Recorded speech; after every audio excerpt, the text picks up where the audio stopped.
Hello everyone, आप सब कैसे हैं। मैं उम्मीद करता हूं कि बहुत अच्छे होंगे और अपनी पढ़ाई को बहुत अच्छे से कर रहे होंगे। मैं Akash Kumar Bhadana ICT virtual classroom में आपका बहुत बहुत स्वागत करता हूं मेरे प्यारे बच्चों। जैसा आपको पता है कि हमारी 10th क्लास है और 10th क्लास में हम लोग देख रहे हैं आपका भारत और समकालीन विश्व। उसी में चैप्टर नंबर 2 चल रहा है, भारत में राष्ट्रवाद। तो राष्ट्रवाद के चैप्टर तक हम लोग जो इसमें देखे थे, हम लोग दांडी मार्च यात्रा को पढ़ रहे थे कि कैसे गांधी जी नमक कानून का विरोध कर रहे हैं और दांडी मार्च की यात्रा को आपका कैसे 78 अपने अनुयायियों के साथ दांडी मार्च की यात्रा को वो अपना कंप्लीट करेंगे और दांडी पहुंचकर वो क्या करेंगे, वहां से ही सविनय अवज्ञा आंदोलन को प्रारंभ कर देंगे। कल इस पर हम लोग बात कर रहे थे, तो एक बार जितना हमने कल अभी तक पढ़ लिया था एक बार इसको देख लीजिए, इस पर गौर कर लीजिए। किसी कोई डाउट कोई क्वेरी रहती है तो एक बार मुझे बता दीजिए, ताकि फिर हम लोग आगे बढ़ जाएंगे और एक एक करके गौर करके जो इसमें और चीजें हैं उन सभी को, महत्वपूर्ण चीजों को गौर करके हम लोग आपका देख लेंगे। तो एक बार इसको देख लीजिए, इन पर गौर कर लीजिए और विचार कर लीजिए, क्योंकि कल मैं थोड़ा सा दांडी मार्च की कहानी आपको बता दूं, एक बार वापस हम लोग रिवीजन कर लें। तो आपको पता होना चाहिए कि 31 जनवरी 1930 को वायसराय एरविन को एक खत लिखते हैं गांधी जी। इसमें 11 सूत्री उनका मांग होता है, यानी जो पत्र होता है कुल मिलाकर उसमें 11 डिमांड होती हैं और वो 11 डिमांड उद्योगपति से लेकर आम जनता यानी किसान तक की बातों को वो रखते हैं और उसमें नमक कर को खत्म करने के लिए बात करते हैं। कह रहे अगर आपने खत्म नहीं किया तो फिर हम क्या करेंगे, दांडी मार्च की यात्रा करेंगे। तो वो दांडी मार्च की यात्रा करते हैं। तो इसके तहत क्या होता है, वो अल्टीमेटम भरा एक पत्र होता है, कहा कि अगर आप हमारी बात को 11 मार्च तक नहीं मानते हो तो 11 मार्च के बाद हम क्या कर देंगे, हम दांडी मार्च जो यात्रा है हम उसको प्रारंभ कर देंगे। और होता क्या है कि ये बात मानी नहीं जाती, तो फिर क्या करते हैं गांधी जी, दांडी मार्च जो यात्रा है वो आपको उसको प्रारंभ करते। तो आपको पता होना चाहिए कि 78 अपने अनुयायी के साथ, अनुयायी मतलब उनके वॉलेंटियर थे, उनको बहुत साथ रहते थे, उनके साथ वो क्या करते हैं 24 दिन तक उन्होंने क्या की, यात्रा की और 10 मील पर डे चल के उन्होंने 240 किलोमीटर लंबी जो आपकी दांडी मार्च यात्रा है उसको उन्होंने अच्छे से कंप्लीट कर लिया। तो कभी कभी अगर आपसे क्वेश्चन बन जाए, चलो आज नहीं बनता है लेकिन भविष्य में बनने की उम्मीद रहेगी, आप जो भी परीक्षा देंगे तो पता होना चाहिए कब प्रारंभ हुआ। तो इसके डेट आप लोगों को पता होना चाहिए कि 12 मार्च से प्रारंभ होती है, 240 किलोमीटर की है, 24 आपका पर डे आपका चले हैं ये 10 किलोमीटर के हिसाब से और 78 इसमें वॉलेंटियर थे, 1000 लोग इन रास्ते में मिलते रहे और गांधी जी की बात को मिलकर आपका बहुत अच्छे से आपका सुनते थे। ये वहाँ लोगों के साथ पहुंच जाते हैं और सरकारी कारखानों में जाकर वहाँ नमक बनाते हैं और नमक बनाकर क्या करते हैं, ये नमक कानून का आपका जो है विरोध करते हैं। क्लियर है। तो इतना जो था ये आपको इसमें पता होना चाहिए था और इतनी चीजें आपको बिल्कुल साफ और स्पष्ट रूप से पता होनी थी। ठीक, आगे देखते हैं। इस घटना में चिंतित और औपनिवेशिक सरकार कांग्रेसी नेता को गिरफ्तार करने लगी थी। बहुत सारे स्थानों पर हिंसा के आपके टकराव हुए। अप्रैल 1930 में जब महात्मा गांधी के समर्पित साथी खान अब्दुल गफ्फार खान को गिरफ्तार कर लिया गया तो गुस्साए भीड़ सशस्त्र बर्थ खाने पर गाड़ियों और पुलिसों पर गोली का सामना करते हुए सड़क पर उतर आई। बहुत सारे लोग मारे गए। महीने भर बाद महात्मा गांधी को आपका गिरफ्तार कर लिया गया। सोलापुर के औद्योगिक मजदूरों ने अंग्रेजी शासन के प्रति पुलिस की चौकियां, नगर पालिका भवन, अदालतें और क्या कर दिया बच्चों, रेलवे स्टेशन पर हमला करना आपका शुरू कर दिया। भयावह सरकार ने निर्मम दमन का रास्ता अपनाया, शांतिपूर्ण सत्याग्रह पर हमला किया, औरतों और बच्चों को मारा पीटा, लगभग 1 लाख लोग गिरफ्तार किए गए। ये कंडीशन थी कहाँ, आपको पता होना चाहिए, दांडी मार्च की जो यात्रा हो रही थी उस दांडी मार्च यात्रा में भी इस तरह का काम हुआ। जब खान अब्दुल गफ्फार को क्या करते हैं, गिरफ्तार कर लेते हैं। आपको पता होना चाहिए कि खान अब्दुल गफ्फार को सीमांत गांधी यानी कि फ्रंटियर गांधी के नाम से जाना जाता था। ठीक ठीक, कहते थे कि मुस्लिम समुदाय में गांधी का अगर कोई अल्टरनेटिव है तो वो कौन है, आपके पता होना चाहिए। उनका नाम था खान गफ्फार अब्दुल। ठीक, इसीलिए वो बड़े फेमस थे। अब जब उनको गिरफ्तार कर लिया तो भीड़ को क्या हो गया, गुस्सा है और उसी गुस्से की वजह से ये सारी चीजें हमको देखनी पड़ी। ठीक, अब देखिए, इतने हम लोग देख पाए तो लोगों ने क्या किया, जब किया तो चाहे उनको पुलिस चौकी दिखाई दी, उनको जला दिया, नगर पालिका के जो भवन थे उनको जला दिया, अदालत थी, रेलवे स्टेशन पहुंच, इन सबको क्या करा उन्होंने, आपका जला दिया। महात्मा गांधी ने एक बार फिर आंदोलन वापस ले लिया। 5 मार्च 1931 को उन्होंने इरविन के साथ एक समझौते पर दस्तखत किए। इससे गांधी इरविन समझौते के नाम जाने। अब देखिए, यही जो कहानी है, ये ही कहानी का थोड़ा इसमें पार्ट है जो हम सविनय अवज्ञा जो आंदोलन है उसको भी इसी में देख रहे हैं। क्लियर है? तो सविनय अवज्ञा आंदोलन के बाद ही क्या होता है, महात्मा गांधी क्या करते हैं, आपका उनके साथ आपका उनकी वार्ता होती है, ये आपको पता होना चाहिए। ठीक। अब सविनय अवज्ञा जो आंदोलन के बाद जो वार्ता होती है, उस वार्ता के में ही क्या करते हैं, गांधी जी और लॉर्ड इरविन के बीच आपका समझौता होता है। और बेसिकली समझौता ये था कि जो 1 लाख लोग गिरफ्तार करें उनको छोड़ दिया जाए, दारू की दुकान के सामने जो है धरना देने का अधिकार मिल जाए, यानी कि बहुत सारी डिमांड रखी। तो उन्होंने वापसी में ये कोशिश करी कि क्या हो कि आप क्या करिए, जो गोलमेज सम्मेलन हो रहे हैं लंदन में, आप उनमें पार्टिसिपेट कीजिए। तो कांग्रेस को की आपका तरफ से अगर कोई आपका प्रतिनिधित्व कर रहा था तो वो कौन थे, तो वो थी आपकी कांग्रेस, और कांग्रेस में थे महात्मा गांधी।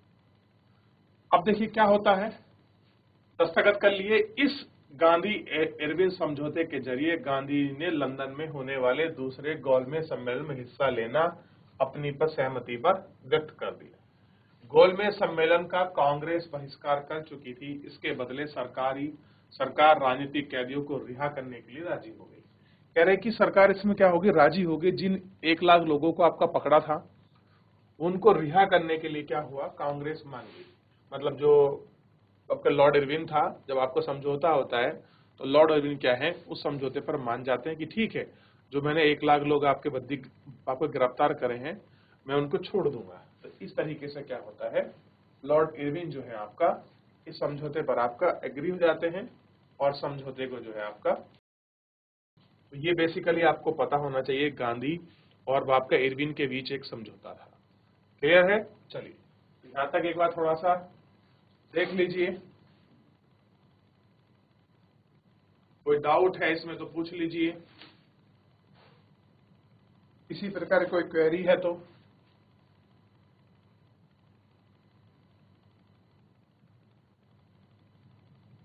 दिसंबर 1931 में गांधी जी लंदन गए। यह वार्ता बीच में ही टूट गया और उन्हें निराश वापस लौटना पड़ा। यहां आकर उन्होंने पाया कि सरकार ने 11 नए सिरे से दमन शुरू कर दिया है। गफ्फार खान और जवाहरलाल नेहरू दोनों जेल में थे। कांग्रेस को गैर कानूनी घोषित कर दिया गया। सभाओं और प्रदर्शनों का क्या किया गया, बहिष्कार जैसी गतिविधियों पर रोकने के लिए सख्त कदम उठाए गए। अब जब गांधी जी सेकेंड गोलमेज सम्मेलन के लिए लंदन चले जाते हैं तो लंदन में कोई उनकी बात नहीं बनती और वार्ता टूट जाती है। तो इस दौरान क्या होता है, खान गफ्फार अब्दुल, क्योंकि तो इनकी वजह से क्या हुआ था, भीड़ हिंसक हुई थी, और दूसरे कांग्रेस के गद्दावर नेता थे जवाहरलाल नेहरू, इन दोनों को गिरफ्तार कर लेते हैं। और कांग्रेस जो एक आपका संगठन था उसको गैर कानूनी घोषित कर देते हैं और ये कह दिया कि आप धरने और सभाओं का बहिष्कार आदि को नहीं कर सकते। अगर आप करेंगे तो आपको हम उन पर सख्त कदम उठाएंगे, और वो उनकी दमन की प्रक्रिया को भी रखा गया कि कुछ भी हो जाए आप ये चीजें नहीं कर सकते। बड़ी सख्ती के साथ सरकार कदम उठा रही थी। भारी आशंकाओं के बीच महात्मा गांधी ने सविनय अवज्ञा आंदोलन को दोबारा शुरू कर दिया। साल भर तक आंदोलन चला, लेकिन 1934 के आते आते उसकी गति धीमी पड़ने लगी। अब देखिए 30 से प्रारंभ करेंगे और 34 तक क्या चलेगा, सविनय अवज्ञा आंदोलन ही आपका चलता रहेगा। ठीक, ये आपको देखना है। अब देखिए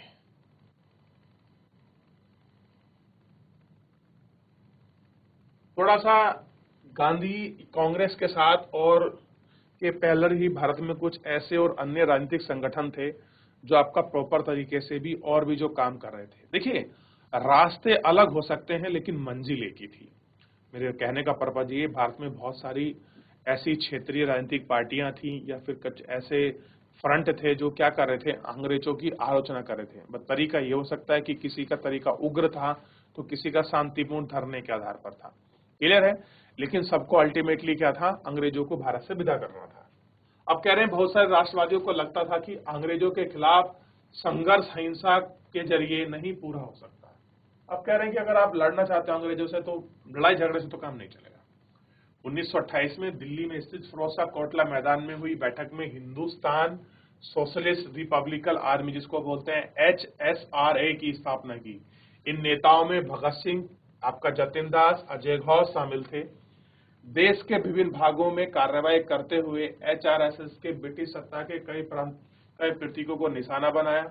1929 में भगत सिंह और बटू केशवर दत्त ने लेजिस्लेटिव असेंबली में बम फेंक दिया। ठीक, यही है आपका लाहौर कांड। उसी साल आपका ट्रेन को उड़ाने का प्रयास किया, जिसमें लॉर्ड इरविन आपका यात्रा कर रहे थे। जिस समय भगत सिंह पर मुकदमा चलाया गया और उन्हें फांसी दी गई, तब उनकी उम्र 23 साल की थी। उन्हें मुकदमे के दौरान भगत सिंह ने कहा था कि बम और पिस्तौल की उपासना नहीं करते, बल्कि समाज में क्रांति चाहते हैं। यानी कि वो ये नहीं चाहते कि मैं बंदूक के दम पर, आपके पिस्तौल के दम पर चीजों को करूं, बल्कि हमारा जो मेन मोटिव है, जो गोल है, वो क्या है, आजादी है, भारत का फ्रीडम ही हमारा मेन ऑब्जेक्टिव है। ये कौन कह रहे हैं, ऐसा ये कह रहे हैं।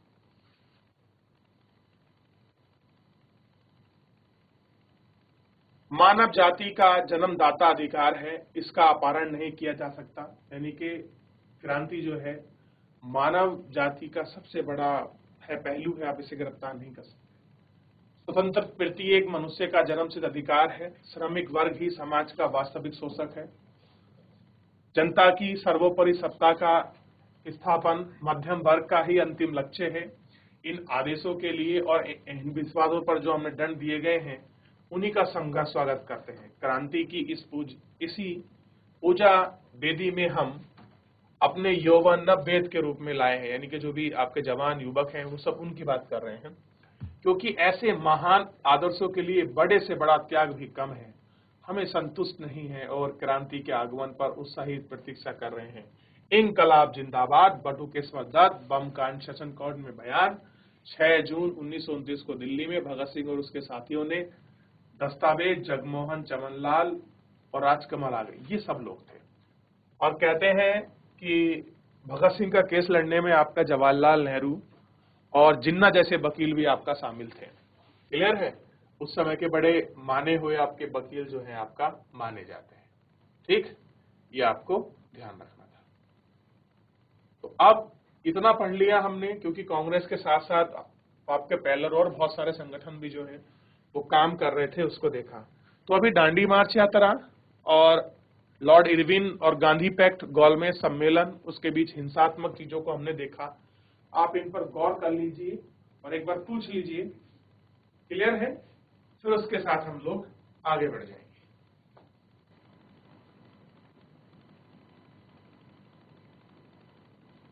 देख लिया बच्चों,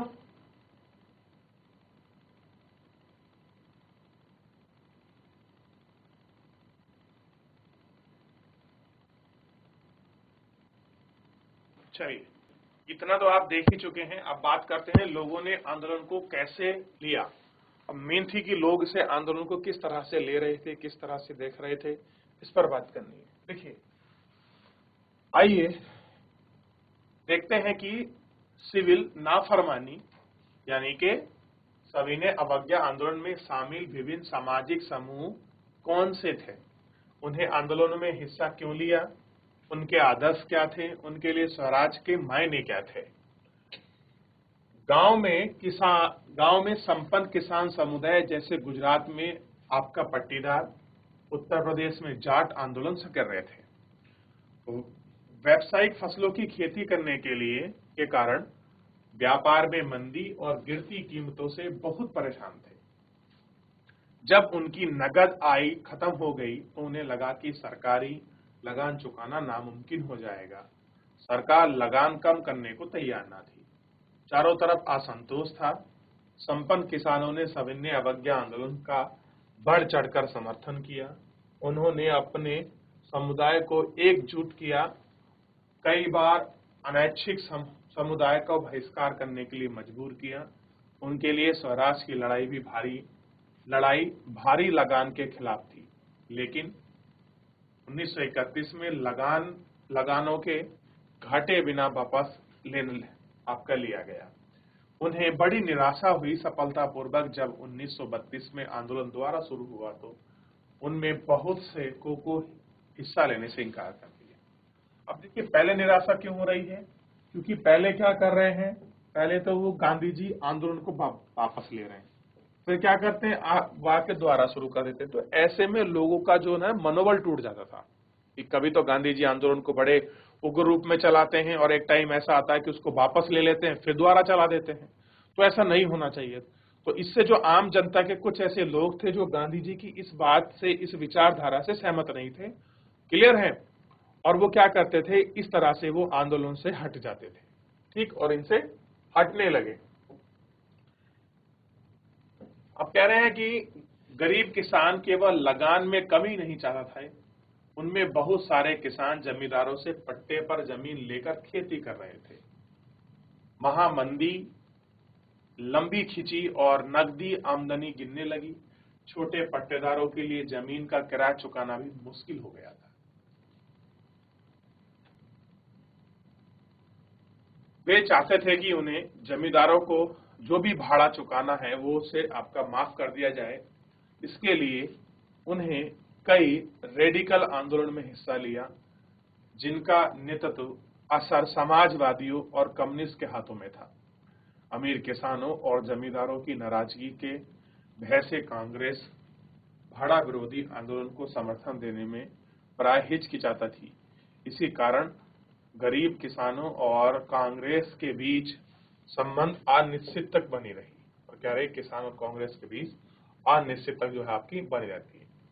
व्यवसायी वर्ग की स्थिति क्या थी, उन्होंने सविनय अवज्ञा आंदोलन के बारे में क्या रुख अपनाया। पहले विश्व युद्ध के दौरान भारतीय व्यापारी और उद्योगपति ने भारी मुनाफा कमाया था और वे ताकतवर हो चुके थे।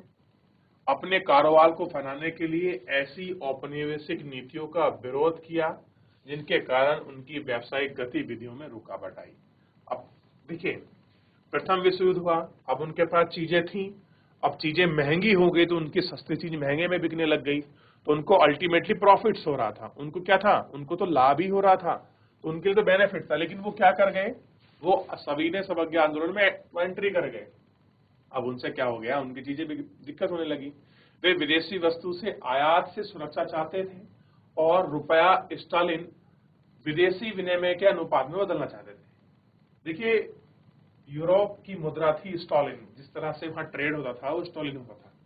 वो चाहते थे कि स्टर्लिंग को रुपए में बदला जाए तो हमारा कुछ काम हो सकता है। और यही गांधी जी ने 11 सूत्री मांगों में बात भी की थी, जिसे आयात में कमी आ जाए। व्यवहारिक हितों का संगठन करने के लिए उन्हें 1920 में भारतीय औद्योगिक और व्यावसायिक Congress, Indian struggle and commercial Congress और 1927 में भारतीय वाणिज्यिक उद्योग परिसंघ, federation of Indian chamber of commercial and industry यानी कि फिक्की का गठन किया गया। अब यहाँ 1927 में बनती है FICCI, federation of India chamber commercial and industry. तो आप भी जानते हैं फिक्की का काम क्या है। वर्तमान में फिक्की एक ऐसी संस्था है जो क्या करती है, पूरे औद्योगिक संबंधित आधारित आपके चीजों पर अपनी नजर रखती है।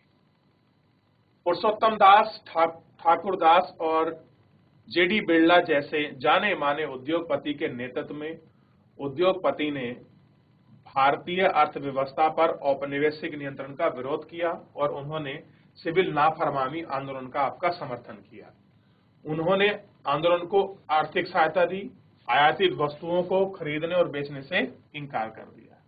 कह रहे जो आयातित वस्तु आ रही जो हम बाहर से मंगा रहे हैं हम उनको नहीं बेचेंगे, उसका उन्होंने विरोध किया। ज्यादातर व्यवसायी स्वराज को एक ऐसे युग के रूप में देखना चाहते थे जहां कारोबार पर औपनिवेशिक पाबंदियां नहीं होंगी और व्यापार व उद्योग निर्बंध ढंग से क्या होगा, फल फूल सकेंगे। गोलमेज सम्मेलन की विफलता के बाद व्यावसायिक संगठनों को उत्साह भी मंद पड़ गया था। उन्हें उग्र गतिविधियों का भय था। वे लंबे लंबी अशांति के आशंका और कांग्रेस के युवाओं में समाजवाद के प्रभाव से आपका डरे हुए थे। अब कह रहे हैं कि जिस तरह से युवाओं में जो समाजवाद फैल रहा है, ये समाजवाद कहीं ऐसा ना कर दे हमारी पूरी इंडस्ट्री को आपका ठप कर दे। तो कहीं ना कहीं व्यापारियों के बीच भी क्या था, एक असमंजस की स्थिति बनी हुई थी। क्लियर है? ये आपको देखो क्या है, असमंजस की जो स्थिति है, देख लिया आप लोगों ने? सही, आगे बढ़ जाए।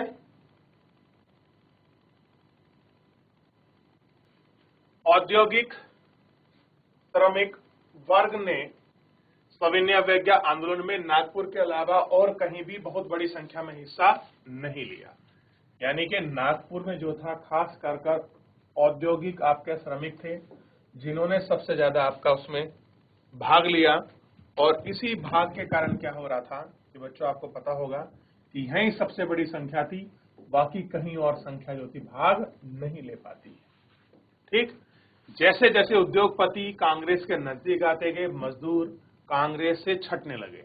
यानी कि अगर कांग्रेस के नजदीक कौन आ रहे हैं, आपका उद्योगपति, तो कांग्रेस के साथ जो मजदूर है वो क्या हो जाएंगे, छटने लगेंगे। फिर भी कुछ मजदूरों ने सविनय अवज्ञा आंदोलन में हिस्सा लिया। उन्होंने विदेशी वस्तुओं के बहिष्कार जैसे कुछ गांधीवादी विचारों को, कम वेतन, खराब कार्य स्थिति के खिलाफ अपनी लड़ाई पर से जोड़ दिया।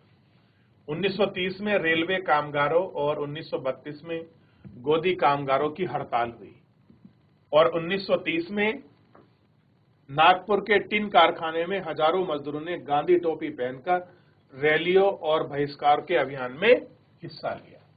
यानी कि नागपुर के जो किसान हैं वो पैरेलल खड़े हैं उद्योगपति के साथ। फिर भी कांग्रेस अपने कार्यक्रम और मजदूरों की मांग को सहमति करने के लिए हिचकिचाती रही। अब कांग्रेस जो उद्योगपति और जो मजदूर थे इनके भी सहमति के लिए क्या थी, अब भी कांग्रेस क्या कर रही है, हिचकिचा रही है। कांग्रेस को लगता था कि इसमें उद्योगपति आंदोलन से दूर चले जाएंगे और समाजवाद विरोधी ताकतें फूटने लगेंगी। अब उनके सामने मुसीबत थी, एक तरफ गड्ढा तो एक तरफ खाई। अगर मजदूरों को पकड़ते तो उद्योगपति चले जाते, उद्योगपति को पकड़ते तो मजदूर चले जाते। क्योंकि अगर उद्योगपति को छोड़ देंगे तो फिर ये क्या करेंगे, बाहर से वस्तु लाएंगे, बेचेंगे, तो हम तो वहीं रह जाएंगे। और अगर मजदूर साथ नहीं देंगे तो उद्योगपति तो चंद मुट्ठी भर है, तो काम कैसे चलेगा। तो इनके सामने विकट स्थिति थी, इसलिए दोनों को बैलेंस करके रखते थे। औरतों ने बड़े पैमाने पर हिस्सा लिया। गांधी जी के नमक सत्याग्रह के दौरान हजारों औरतें ने उनकी बात सुनने के लिए घर से बाहर आई। उन्होंने जुलूस में हिस्सा लिया, नमक बनाया। ये अपने आप में उस समय बहुत बड़ी बात थी बच्चों। क्या था, नमक बनाया और उस समय उन्होंने भाग लिया। विदेशी कपड़े व शराबी दुकान की पेटियों पैकिंग की। बहुत सारी महिलाएं जेल भी गईं। शहरी इलाकों में ज्यादातर ऊंची जातियों की महिला सक्रिय थी, जबकि ग्रामीण इलाकों में संपन्न किसार की महिला आंदोलन में हिस्सा ले रही थी। गांधी जी के आह्वान के बाद औरतों को राष्ट्र की सेवा करना अपना पवित्र दायित्व आपका दिखाने लगे। लेकिन सामाजिक भूमिका ने इस इजाफे का मतलब यह नहीं था कि औरतों की स्थिति में कोई भारी बदलाव आने वाला था।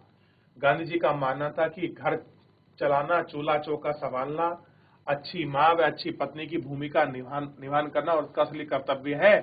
इसीलिए लंबे समय तक कांग्रेस संगठन में किसी भी महत्वपूर्ण पद पर औरतों को जगह देने से हिचकिचाती रही और उनकी प्रतीकात्मक उपस्थिति में दिलचस्पी थी।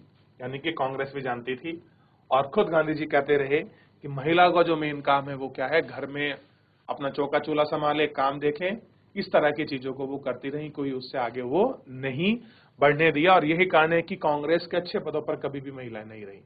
आपको पता होगा एनी बेसेंट पहली ऐसी महिला है जो क्या बनेंगी, आपका अध्यक्ष बनेंगी कांग्रेस की। अब आपके लिए क्वेश्चन है कि एनी बेसेंट कब आपका कांग्रेस के अध्यक्ष रही है। उसके बाद भारत की पहली महिला सरोजिनी नायडू क्या बनेंगी, कांग्रेस में राष्ट्रीय अध्यक्ष बनेंगी कांग्रेस की। तो इन सारे दोष को आप एक बार देख सकते हैं, एक बार पढ़ सकते हैं। अब देखिए ये ऐसा इमेज एक हमारे पास है कि औरतों ने कितने बड़े रूप में इस आंदोलन में अपना हिस्सा लिया, अपनी भागीदारी को सुनिश्चित किया। आप इसको देख सकते हैं।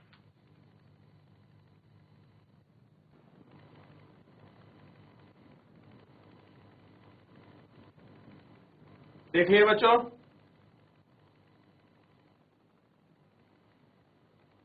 अब देखिए, राष्ट्रवादी जुलूसों में औरत भी शामिल थी। राष्ट्रीय आंदोलन के दौरान सारी औरतें अपनी जिंदगी में पहली बार अपने घर से निकलकर सार्वजनिक क्षेत्र में आई थी।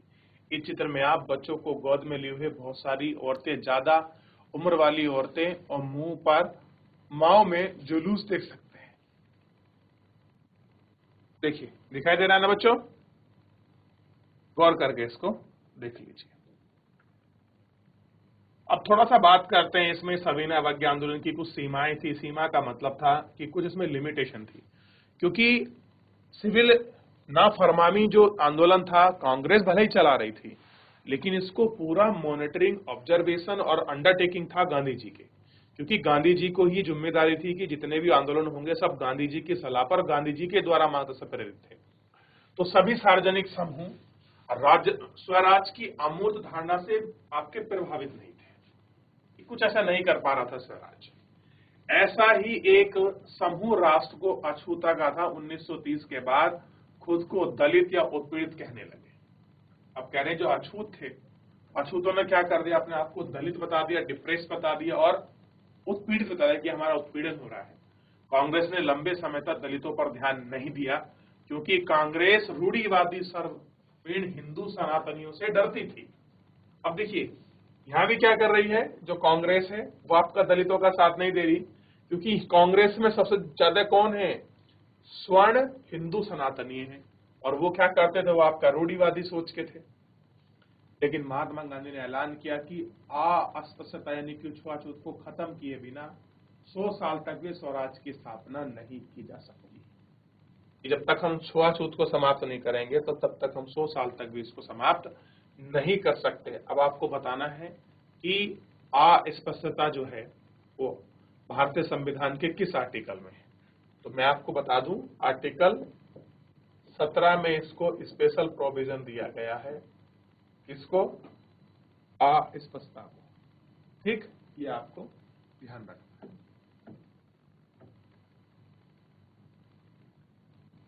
इतना अगर आप लोग इसको देख लेते हैं तो आपको सारी चीजें क्या हो जाएंगी, बिल्कुल साफ हो जाएंगी।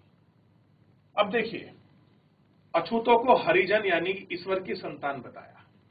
क्या कह दिया गांधी जी ने कि जो अछूत नहीं है ये कौन है, हरिजन है। हरि मतलब भगवान, जन मतलब लोग, ये हरिजन है यानी कि ईश्वर की संतान है। इन्हें मंदिरों में, सार्वजनिक तालाबों, सड़कों और कुओं पर स्नान का अधिकार देने के लिए सत्याग्रह किया। मेला ढोने वालों को काम करने की प्रतिष्ठा रखने वाले खुद शौचालय साफ करने लगे। उन्हीं ऊंची जातियों का आह्वान किया कि वे अपने हृदय में परिवर्तन करें, अस्पृश्यता के पाप को छोड़ दें। कह रहे कि जो अनटचेबिलिटी है ये क्या है, एक प्रकार का पाप है, कि आप मनुष्य से मनुष्य के प्रति क्या करते हैं, हीन भावना रखते हैं, तो इससे बड़ा पाप कोई और हो नहीं सकता। ये बात कही गई थी सविनय अवज्ञा आंदोलन में, और गांधी जी ने सविनय अवज्ञा आंदोलन के साथ ही पहले ये अपना मूवमेंट जारी रखा कि मैं भारत से अस्पृश्यता को समाप्त कर दूंगा। और गांधी जी की उस पहल के साथ ही आज देखते हैं कि हमारे यहाँ 99% तक समाप्त है, लेकिन 1% भारत में आज भी बहुत सारी सिक्योरिटियां हैं जहां हमको चीजें देखने के लिए मिल जाती। ठीक, लेकिन बहुत सारे दलित नेताओं ने अपनी समुदाय की समस्या का अलग राजनीतिक हल ढूंढने लगे। अब क्या क्या कहने लगे बहुत सारे नेता कि जो हमारी समस्या है उसका जो हल है वो कैसे निकलेगा, अलग निकलेगा। यानी कि सबकी राजनीतिक समस्याओं का हल कैसा था, एक जैसा नहीं था। वो अलग अलग तरीके से क्या कर रहे थे, अपनी समस्याओं का जो था हल निकालने का प्रयास कर रहे थे। क्लियर है? तो ये इस समय का एक बहुत बड़ा दौर था, जो इस दौर को आपको याद रखना चाहिए मेरे प्यारे बच्चों। तो फिलहाल एक बार जितना पढ़ा है आप इसको रिवीजन कर लीजिए, पढ़ लीजिए। कोई भी डाउट बनता है, कोई भी क्वेरी बनती है, मुझसे पूछ लीजिए। मेरे प्यारे बच्चों, फिलहाल आज के लिए इतना ही। तो हम मिलते हैं नेक्स्ट लेक्चर में। तब तक अपना ध्यान रखिए, स्वस्थ रहिए, अपनी पढ़ाई को बहुत अच्छे से करते रहिए, और मुझसे जुड़ने के लिए आपका बहुत बहुत धन्यवाद।